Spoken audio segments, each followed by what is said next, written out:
Stages of commitment. Everybody say commitment. Commitment is a powerful word.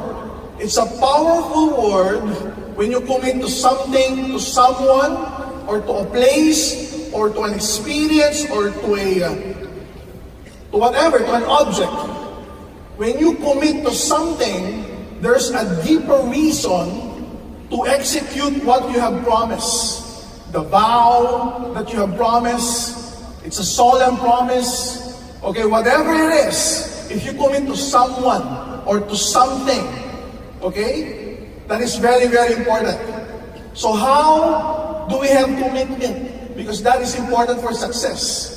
If I would ask who would want to have success this year, chances are all of you would say, I.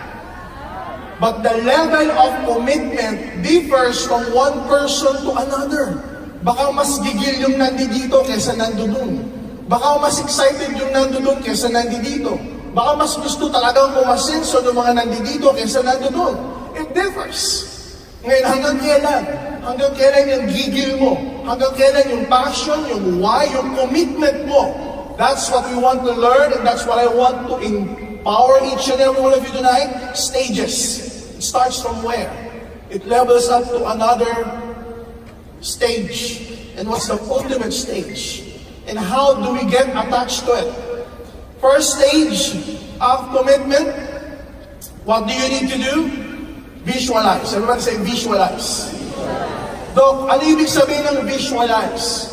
To look something into the future. Everybody say future. Now, you need to visualize every day. Everybody say daily visualize. For some other people, they thought, okay, but visualize ka one time, it's enough. No, it's not enough. You need to visualize every day. Ask me why. Because if you visualize every day, it keeps you going. If you visualize every day, it keeps you excited. It keeps the momentum going. Iba yung nag-imbita ka, after 5 years mong sumali, nang hindi ka na nag-visualize, iba yung nag-imbita ka, nang after 5 years mong sumali, nang everyday nag-visualize ka. Excited ka pa rin. Energetic ka pa rin. Yung passion mo nandun pa rin. You visualize what? You visualize yourself. Ano ako ngayon? Ano ako bukas? Ano ako 6 months from today? Ano ako by the end of this year? What are my personal achievements? Ano yung pamilya ko ngayon? How do they look like? What are their achievements? How do I see them? What are they gonna be 6 months from now, 1 year from today? How's my dreams? Ano yung short-term dreams ko? Ano yung long-term dreams ko? Ano yung dreams ko this year? How can I achieve them? What are those things? You think of them, you visualize them every day. May network. Ano yung itsura ng network ko ngayon? Ano yung itsura ng network ko 3 months from now, 6 months from now, 9 months from now, before the year ends? Siyempre gusto mo, dumadami yan. Tao-tao, mga bata, mga millennials, tapos mga centennials. Ayan. Taasan kami ng gusto magkaroon ng mga millennials na downline. Taasan kami ng mga sawang-sawanan sa centennials.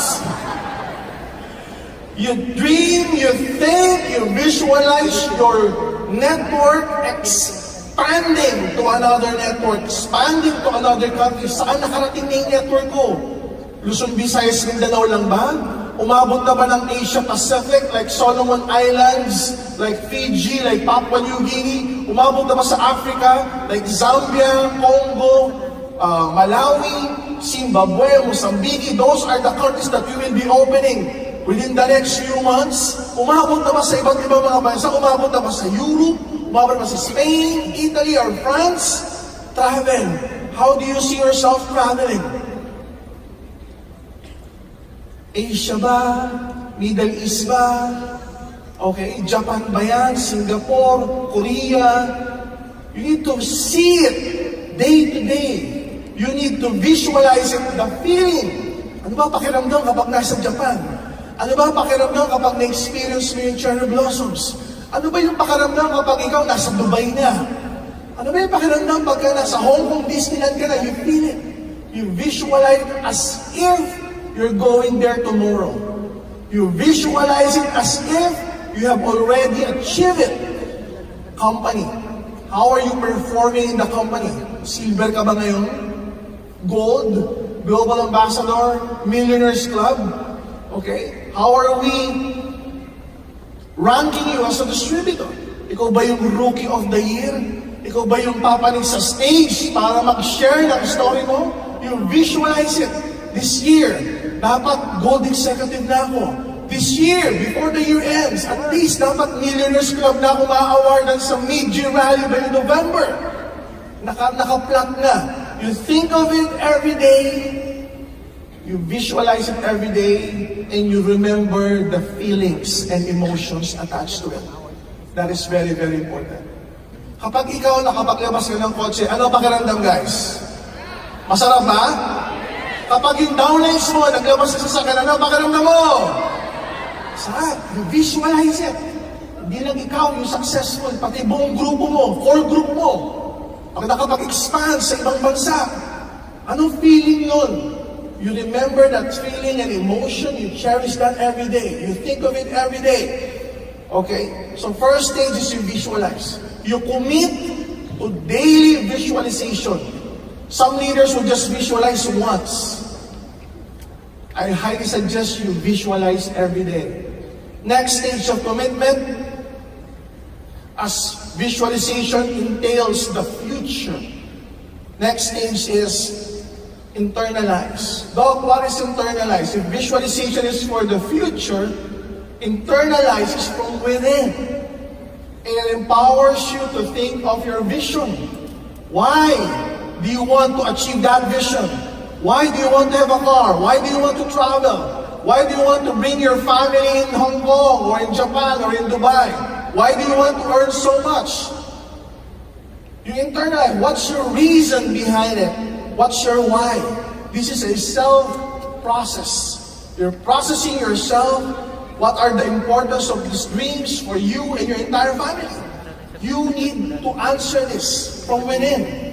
And each and every one of us has different reasons. Why do we want to be successful? Is it for personal gratification? Is it for fulfillment? Is it a fantasy of yours? Yung ba talaga yung gusto mong mangyari sa buhay mo, maging successful? Is it only for you? Is it for your kids? Is it for your spouse? Is it for your boyfriend or for your girlfriend? This why will create passion. Everybody say passion. It will create passion for you to go out every day. For you to fulfill your vision every day. Kasi pag pangarap ka ng pangarap, visualize ka ng visualize, pero hindi mo naman na-realize kung bakit.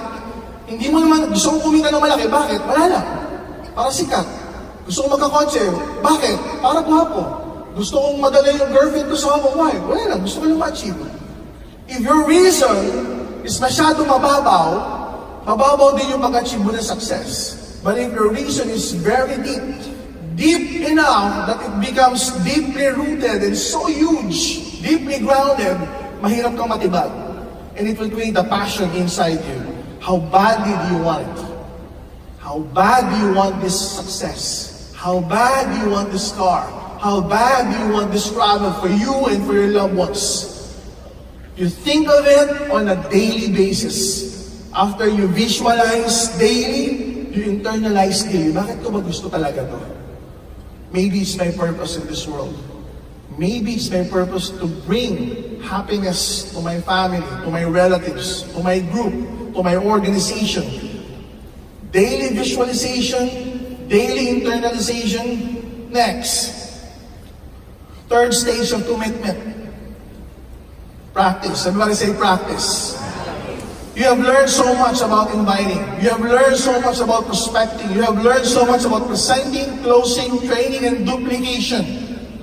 The difference between our top earners and those people who just joined a year, 2 years ago is that they have practiced it so much than these guys. Mas marami silang beses nag-imbita kaysa sa'yo. Mas maraming beses sila nag-present kaysa sa'yo. Mas maraming beses sila na-reject kaysa sa'yo. So what does it mean? Gawin mo lang yung ginawa nila. Padamihan lang ng invitation, padamihan lang ng prospecting, ng presentation, ng closing. Pasasaan at pasasaan at pasasaan pa, yung narating nila sa ayaw at sa gusto mo, mararating mo rin. Practice every day. If you visualize every day, you internalize every day, you practice every day. You go in front of the mirror. May salamin ka ba sa CR? May salamin ka ba sa kwarto? Mag-practice ka dun. Kunwari, nandiyan iimbitahan mo. Pag hindi ka nag-internalize at nag-visualize, ganito ka mag-practice sa harap ng mirror. Pare, may negosyo ko. Pagtulungan natin, sama ka sa akin. Pag nagustuhan mo, pagtulungan natin. Pag ayaw mo, edi wag mo. Ganun yung pagpapractice kapag hindi ka nag-internalize. What yung pagkagising mo, nag-visualize ka. 6 months from now, may kotse ako. 6 months from now, millionaires club ako. Nag-internalize ka, bakit? Buong pamilya ko, buong angkan ko, walang nagkasasakyan. Ako yung unang-una magkakaroon sa sasakyan sa buong angkan namin. So pagharap ko ng salamin, paano ko mag-iimbita? Pare, may negosyo ko. Kailangan sumama ka sa akin. Mababago buhay mo. Pagtulungan natin. Kung ayaw mo, tignan mo uli. Pag hindi mo nagustuhan, tignan mo uli. Ganun ka mag-practice sa salamin. Para pagharap mo na yung prospect mo, iimbitahan mo na, bibit-bitin mo na sa office, you're excited. Kahit i-reject ka nun, ang taas pa rin ng energy mo. Because that day, when you woke up, you visualize, you internalize, you practice in front of a mirror, how to invite, how to bring them to the office, and to handle the objections, and everything. So you practice these things every day, and practice makes perfect. Darating at darating yung time, sanay ka na.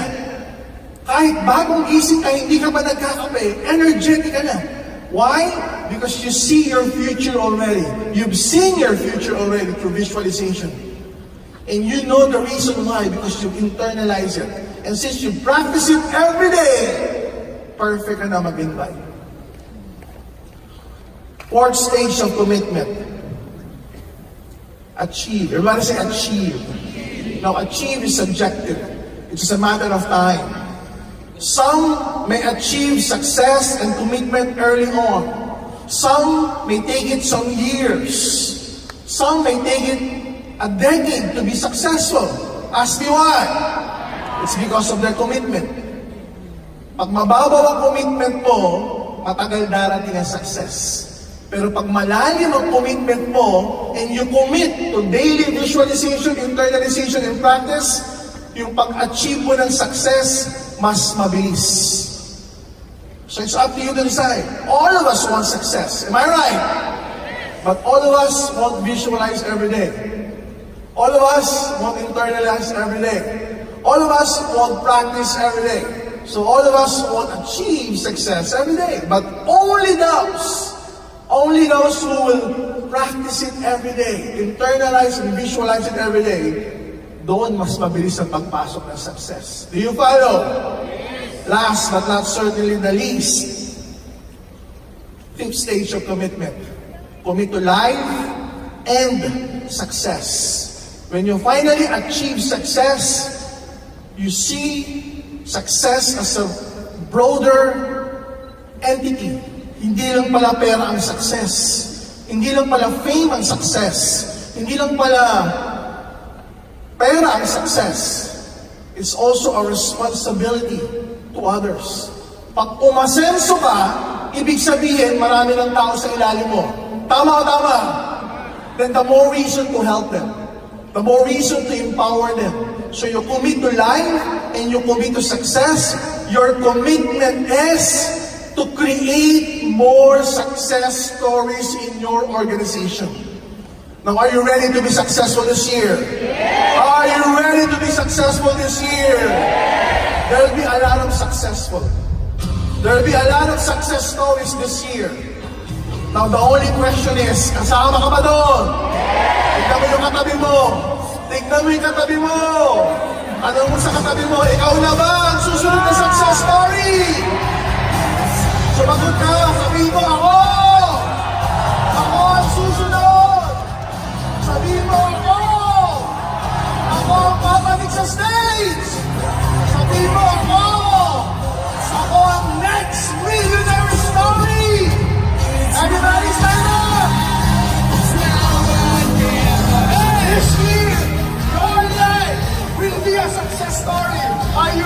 change your life? Are you ready to be a success story this 2019? My life for each and every one of us.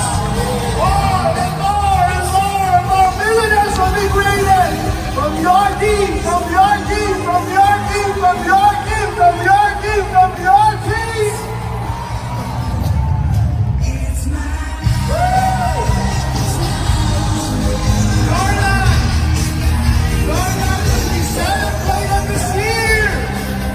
This will be your year. Dream Global 2019 will celebrate millions of lives of success. Thank you very much. God bless. Happy New Year!